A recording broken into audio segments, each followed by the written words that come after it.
Hello, doers, and welcome back. My name is Jose Ignacio. Welcome to Inventory. Our furniture company, Stealthywood, is expanding fast. With tons of products to manage, we need a robust inventory system that keeps us organized, from tracking stock to storing incoming products. Today, we're going to introduce you to Odoo Inventory by configuring our first products and organizing them within our warehouse. We're going to release some more videos in the future that get into deeper topics. So, enough chit chat. Let's dive right into the database. So I think before we can manage inventory, let's set up a product inside of Odoo.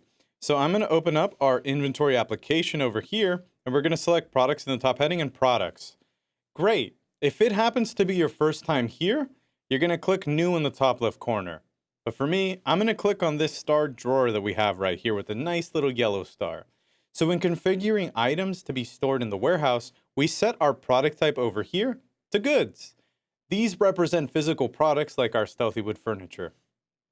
And you'll notice how we have track inventory over here by quantity enabled. Now this lets Odoo track the exact on-hand amount that we have. And in this case, it's quantities. We could do it by quantity, by lots. Oh, and it actually will give us a nice little warning there just because of the changes, by unique serial number and another warning. But in our case, we are by quantity over there. I'm going to get into that later. So next, let's look at untracked products. So we're going to select our products, breadcrumb up at the top. And which one can we think of here? I'm going to select the screw. So if you see over here, it's still a product type of a goods, but we have our track inventory field unchecked. Now, this is because we don't track quantities or locations for this product. And this is perfect for something that we keep in stock, but we don't need the exact counts for, like screws, pens, coffee, toilet paper, maybe? If supplies run low, someone will let procurement know, and we can avoid unnecessary updates. But up next, I think it's time for us to talk about something else. Let's set up storage locations for incoming products. So we're going to go over to configuration, and this is going to be a big menu right here, and we're going to select settings. Okay, so here we are inside of the inventory settings. I need you to scroll down to the warehouse section. So let's get there right away. It's really down here. Okay, perfect. Here we are in the warehouse section. Here we'll make sure that storage locations is checked off. If you're doing this for the first time, make sure your settings are saved by clicking save in the top left. You'll hear me say it again and again, but please save. Don't lose your work. Don't make a ticket because you forgot to save. So now let's manage storage locations over here by going once again to configuration, and you guessed it, this time we're going to locations. All right, spoiler alert, I'm expecting some drawers to come.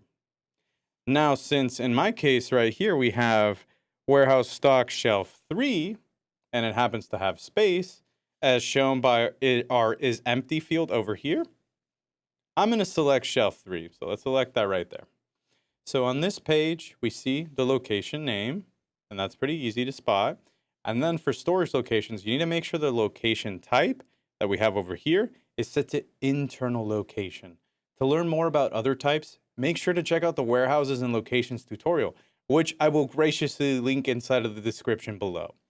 So while we could use put away rules in our case for something like this, which is up here at the top as a smart button, these to automatically route incoming drawers here, we also won't cover that today, so I'm not going to go with that. For now, I think we're ready to start receiving products, so let's head over there. So to get there, we're on our main dashboard, and we're going to open up the inventory app. And look at that. Now we're at the main inventory dashboard. Now picture me as your typical warehouse operations manager. Every day I check this dashboard to see what I need to do. The receipts card that we have over here shows shipments from vendors that I need to organize and store. The orange bar that we have right there represents today's arrivals, while the red bars over here show late items. Tisk tisk, where are my packages? Green bars show the future shipments. Now, the ones that we have over here called delivery orders are orders we are preparing for customers. We're going to go over that in the next video about outgoing shipments. So let's kick off our day by receiving and storing products. So we're going to select this number to receive button right there. And that brings us up to this list of incoming shipments.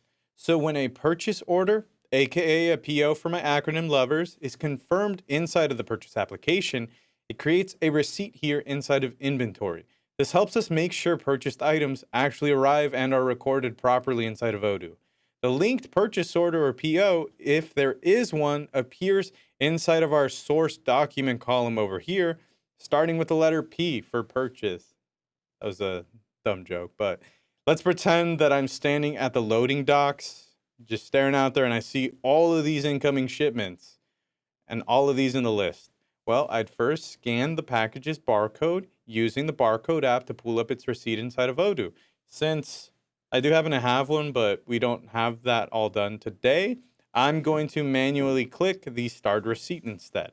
So let's click into that right now. Okay, so on the receipt, the vendor's information is inside of the receive from form over here. Inside of our operations tab, I'm going to verify if the received products match the order. Demand over here is the ordered amount, and quantity over here is what we received. If the received amount differs, I can manually adjust the quantity field. In our case, let's assume that the drawers is actually, for us, it's actually a 4. As we do that, we store the products. So how do we do that though? Well, you need to make sure that you set the destination location field, which, let's make sure, it's right there. Final location. And it matches over there with that one right there. Is perfect. We need to make sure that the destination field happens to now be changed over to our warehouse stock shelf 3 that we talked about earlier. So let's type in that dash and put that in there because remember, it's what we plan to do.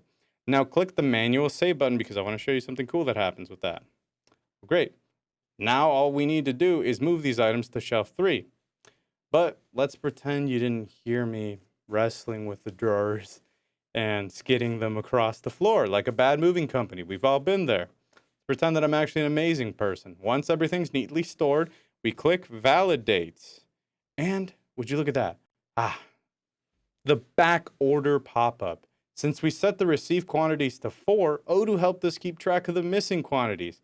Typically, I'm going to only click the Create Back Order button so that we expect that missing item. But we're just showing an example today, so I'm going to select No Back Order.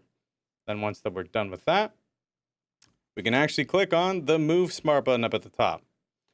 Now, this Move Smart button shows us that we successfully moved these items in their quantities over to shelf 3. Look at that. Isn't that beautiful? All right, our doers, now that we've stocked our warehouse, how do we check what we have? Well, first, I'm going to go to Operations, then Physical Inventory. Okay, and this is kind of cool. So here we actually see our on-hand quantities over here for products, as well as their location if we need to figure out where they are on the far left. For example, the 500 bottles of varnish are listed at warehouse stock. They should be in the cellar or we're going to shorten its shelf life. Now I'm going to go to the cellar and check. Just pretend with me and they're there. I see them right in front of me. So someone probably forgot to set the destination location on the receipt to the correct storage location. To fix that, we're going to select the checkbox here next to the varnish, and we're going to select the button up at the top that says relocate. Now our to location is going to be set to the cellar that I talked about. That's WH-stock cellar. And the reason is update stock location. And then we're going to select confirm. And if we scroll down, would you look at that? Oh, and remember the untracked screws that we received earlier? They won't appear here, even though we confirmed that we moved them in the Move Smart button earlier. Remember that. Because notice how the last inventory adjustment line, shelf 3, shows, in our case, drawer. If you'd like to track stock and locations for a product, tick the Track Inventory checkbox on the product form as well. And there you have it, Odooers. We just learned how to receive and store products, as well as how to manage and track existing stock. For more about inventory, check out the next tutorial on managing outgoing shipments and customer orders, as well as the specifics about inventory adjustments. Thanks for watching again, Odooers. See you next time. Go grab a snack. I still have these pretzels I have not eaten. We'll see when I eventually eat these.